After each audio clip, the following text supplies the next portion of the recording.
All and welcome to తైవ్యూ. 'కూలీ' cinema చూసాక చాలా మిక్స్డ్ ఫీల్స్ వచ్చాయి. కానీ అన్నిటికన్నా బిగ్గెస్ట్ డిసప్పాయింట్‌మెంట్ ఏంటో తెలుసా? తన ప్రతి సినిమాలో లాజిక్స్ కరెక్ట్‌గా ఉండేలా చూసుకునే లోకేష్ కనకరాజ్ ఈ మూవీలో మాత్రం ఎందుకు ఇంత కేర్‌లెస్‌గా ఇన్ని ప్లాట్ హోల్స్ వదిలేశారు అని. ఏదో 1, 2 అయితే పర్లేదు. కానీ ఆలోచిస్తే చాలా చాలా డౌట్స్ వచ్చాయి. అండ్ ఈ క్వెషన్స్‌లో చాలా వాటికి ఆన్సర్స్ ఉండవు. ఆల్సో మూవీలో కొన్నిటికి ఆన్సర్స్ ఇచ్చి ఉండొచ్చు. కానీ ఫస్ట్ వ్యూయింగ్‌లో ఆడియన్స్‌కి ఆ ఇన్ఫర్మేషన్ రిజిస్టర్ అవ్వలేదు. అవి ప్రాపర్‌గా కన్వే అవ్వలేదంటే యాస్ ఎ డైరెక్టర్ ఆయన ఫెయిల్ అయినట్టే కదా ఈ మూవీతో. అండ్ ముందే చెప్తున్నా ఈ వీడియో అంతా స్పాయిలర్సే ఉంటాయి. సో మూవీ చూడని వాళ్ళు ఎవరైనా ఉంటే దయచేసి మూవీ చూసాకే ఈ వీడియో చూడండి. ఎనీవేస్ లేట్ చేయకుండా ఈ క్వెషన్స్ ఏంటో చూసేద్దాం. ఫస్ట్ అసలు సైమన్ అంత పెద్ద ఆర్గనైజేషన్ నడిపిస్తాడు కదా, అలాంటిది ఈ బాడీస్ డిస్పోజ్ చేయడానికి ఎందుకంత కష్టపడతాడు ఏమో. నెక్స్ట్ సత్యరాజ్ గారు ఫ్లాష్ బ్యాక్ లో కూడా ఎప్పుడు దేవా అదే మన రజనీ సార్ తో పాటే హార్బర్ లో తిరుగుతూ ఉంటారు కదా, మరి తను సైంటిస్ట్ ఎప్పుడైపోయారు, ఎలా అయ్యారు? నెక్స్ట్ పోనీ సైమన్ సత్యరాజ్ గారితో మిషన్ ఆపరేట్ చేయించాడే అనుకుందాం. సత్యరాజ్ ఆల్రెడీ ఇదంతా నాకు ఇష్టం లేదని చెప్తాడు కదా ఫస్ట్ లో. సో సైమన్ దగ్గర ఆల్రెడీ వేల కోట్లు ఆస్తుంటది కదా, సింపుల్ గా మిషన్ కొనేయచ్చు కదా, కానీ చేయడు. సరే సత్యరాజ్కి అమ్మడం ఇష్టం లేదని అనుకుందాం. దెన్ సత్యరాజ్ ఆ మిషన్ ఆపరేట్ చేస్తున్నప్పుడైనా సైమన్ తన మనుషుల్ని పంపి అది ఎలా వర్క్ అవుతుందో నేర్చుకోవచ్చు కదా, అదొక ఆప్షన్ ఉంది కదా. కష్టం అంటారా?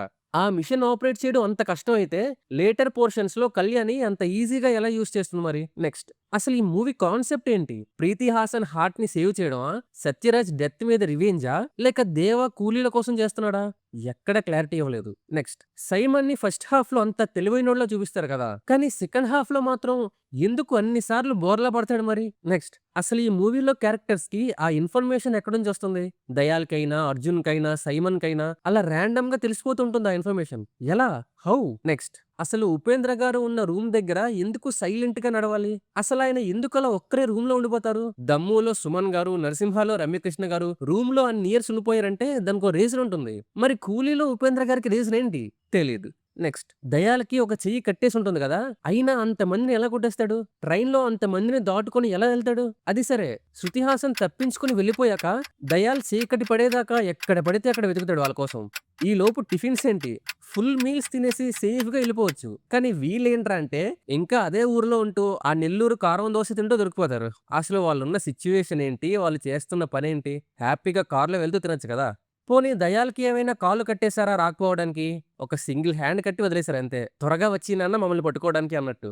నెక్స్ట్ అండ్ అదే సీన్ లో దేవాతో వీడియో కాల్ అప్పుడు దయాల గురించి మొత్తం చెప్పేస్తాడు. కళ్యాణియే బీట్రే చేసింది అని కూడా చెప్తాడు. అప్పుడు మన ప్రీతి హాసన్ కూడా పక్కనే ఉంటుంది. సో ఆమెకి కళ్యాణి ఐడెంటిటీ అక్కడే తెలిసిపోద్ది. కానీ విచిత్రం ఏంట్రా అంటే రైల్వే స్టేషన్ దగ్గర కళ్యాణి పిలవగానే ఏం ఆలోచించకుండా పద పద రన్ టైం అయిపోతుంది త్వరగా దొరికిపోవాలి అన్నట్టు ప్రీతి కూడా ఆమెతో వెళ్ళిపోద్ది.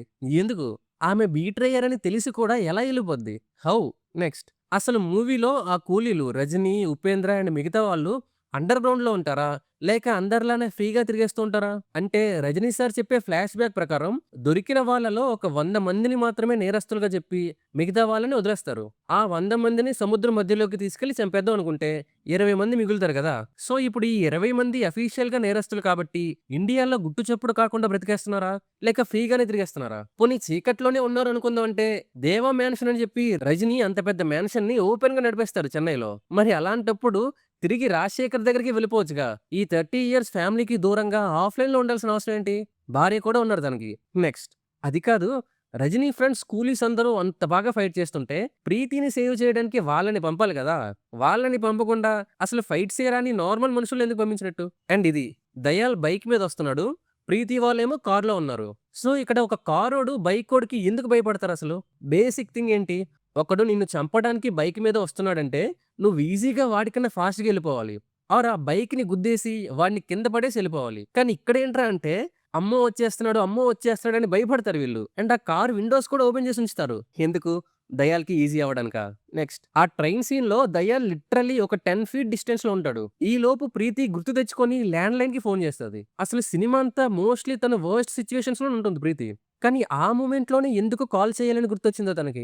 నెక్స్ట్ అసలు దయాల్ అండ్ కళ్యాణి ఇదంతా చేసేది మనీ కోసమే. కానీ దయాల్ దగ్గర ఆల్రెడీ చాలా డబ్బులుంటాయి. ఈవెన్ ఆ శ్మశానం సీన్స్ అప్పుడు కూడా వేరే రౌడీ అన్నాడు కదా, దయాల్ దగ్గర 200 క్రోర్స్ వరకు ఉన్నాయని. మరి అంత మనీ పెట్టుకొని ఇంకెందుకు ఈ రిస్క్ చేయడం? నెక్స్ట్ సైమన్‌కి, దేవాకి మధ్య అసల ఆ కాన్ఫ్లిక్ట్ ఎందుకో సరిగ్గా బిల్డ్ చేయలేదు. సరే సైమన్‌ని చంపేసాడు ఓకే. ఆమీర్ ఖాన్‌ని ఎందుకు చంపలేదు మరి?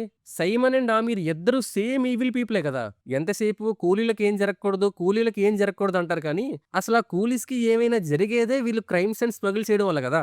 మరి ఆమీర్‌ని ఎందుకు వదిలేసారు? మేబీ నెక్స్ట్ ఆమీర్ ఖాన్‌తో మూవీ ఉందని ఆయన వదిలేసారా? ఏమో. నెక్స్ట్ అసలు ఆమీర్ ఖాన్ వాళ్ళ నాన్న ఎందుకు భయపడతాడు దేవాని చూసి? ఆమీర్ ఏమో ఇంటర్నేషనల్ మాఫియా కార్టెల్ నడుపుతాడు. కానీ దేవా అండ్ టీమ్ కోసం ఎందుకు వెతుకుతాడు? సరే వెతికాడే అనుకుందాం. అంత పెద్ద మాఫియా డాన్ కదా తను. ఇక్కడ రజనీ ఏమో చెన్నైలో దేవా మ్యాన్షన్ అని పెద్ద బోర్డ్ పెట్టుకొని చుట్టూ జనాలతో డాన్స్ చేస్తాడు. కానీ ఆమీర్ ఖాన్ ప్రపంచం మొత్తం వెతికినా దేవా ఎక్కడున్నాడో కనిపెట్టలేకపోతాడేంటో. అండ్ అసలు ఆమీర్ దేవాకి ఎందుకు ఫ్యాన్ అని చెప్తాడు? ఇవన్నీ కాదు. వాళ్ళ నాన్నని చంపిన సైమనే దేవాని అన్ని సార్లు చూసినా సరే గుర్తుపట్టడు. ఎక్కడో చూశాను అంటాడంతే. కానీ ఆమీర్ ఖాన్ ఒక్కసారి చూడగానే గుర్తుపట్టేస్తాడు. అండ్ ఈవెన్ శృతి హాసన్ కూడా నాకు తెలిసి జస్ట్ ఆ ఓల్డ్ ఫోటోలో మాత్రమే రజనీ గారిని చూసింది. అయినా సరే చూడగానే గుర్తుపట్టేస్తుంది. కానీ ఇక్కడ అసలు మెయిన్ విలన్ సైమన్ మాత్రం గుర్తుపట్టడు. నెక్స్ట్ అసలు దయాల్ వైఫ్ కూడా పోలీస్ కదా! మరి తనేంటి పోర్ట్‌లో వర్క్ చేస్తుంది? జాబ్ మానేసిందా? లేక తను కూడా అండర్ కవరా? అసలు తను సైమన్ కొడుకుని లైన్‌లో పెట్టడానికి రీజన్ ఏంటి? ఏమో వీటికైతే ఆన్సర్స్ లేవు. నెక్స్ట్ సరిగ్గా వినండి. ఇప్పుడు నువ్వు 30 ఇయర్స్ ఆఫ్‌లైన్‌లో ఉన్నావు. నీ ఎదురుగా ముగ్గురు కూతుర్లున్నారు. అందులో నీ కూతురు ఎవరంటే ఆబ్వియస్‌లీ వాళ్ళలో ఎవరు పెద్దయితే తనే నీ కూతురవుతుంది. అండ్ శృతి హాసన్ కూడా స్టార్టింగ్‌లో నా ఏజ్ 29 అని చెప్తుంది. కానీ ఇక్కడ దేవా ఏంట్రా అంటే తనకొక కూతురుంది అని విషయం తెలిసాక కూడా వాళ్ళలో తన కూతురెవరో కనిపెట్టలేకపోతారు. అండ్ అసలు మోనికా సాంగ్ ప్లేస్‌మెంట్ అయితే అన్‌ఎక్స్‌పెక్టెడ్ అసలు. ఇది ఒక ఎంగేజ్‌మెంట్ చేసుకుంటున్న అమ్మాయి వేసే డాన్స్ సాంగ్ అని అస్సలు ఎక్స్‌పెక్ట్ చేయలే. ఈ సాంగ్ ప్లేస్‌మెంట్ మీద మీ ఒపీనియన్ ఏంటో చెప్పండి. అసలు దయ్యాల్ సత్యరాజ్‌ని ఎందుకు చంపుతాడు? సత్యరాజ్‌కి దయ్యాల ఫైల్స్ ఎలా తెలుస్తాయి? అసలు దయ్యాల గురించి సత్యరాజ్ ఎందుకు తెలుసుకోవాలనుకుంటాడు? అండ్ ఈ స్టోరీ మొత్తం స్టార్ట్ అయ్యేదే ఆ డెత్ నుండి కదా! కానీ దానికే రీజన్ లేకుండా పోయింది. సో ఇవండి 'కూలీ' చూసాక మాకొచ్చిన క్వెషన్స్. రైటింగ్ వైస్‌గా లోకేష్ కనగరాజ్ డెఫినెట్‌లీ ఆడియన్స్‌ని గ్రాంటెడ్‌గా తీసుకున్నారు.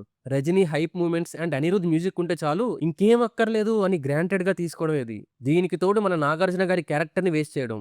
ఐ హోప్ 'ఖైదీ 2' కైనా మళ్ళీ లోకేష్ కేర్ తీసుకొని చేయాలి. లేకపోతే ఇంకా లోకేష్ మీద కూడా నమ్మకం పోతుంది. సో ఇంతకీ 'కూలీ' చూసాక మీకు కూడా ఇలాంటి క్వెషన్స్ ఏమైనా వచ్చాయా? అండ్ మీ రియాక్షన్స్ ఏంటి? కింద కామెంట్ చేసేయండి. That's it for the video guys. మీకు ఈ వీడియో నచ్చినట్టయితే please do like, share and subscribe to తైవ్యూ and hit the bell icon for more updates. Signing off team తైవ్యూ.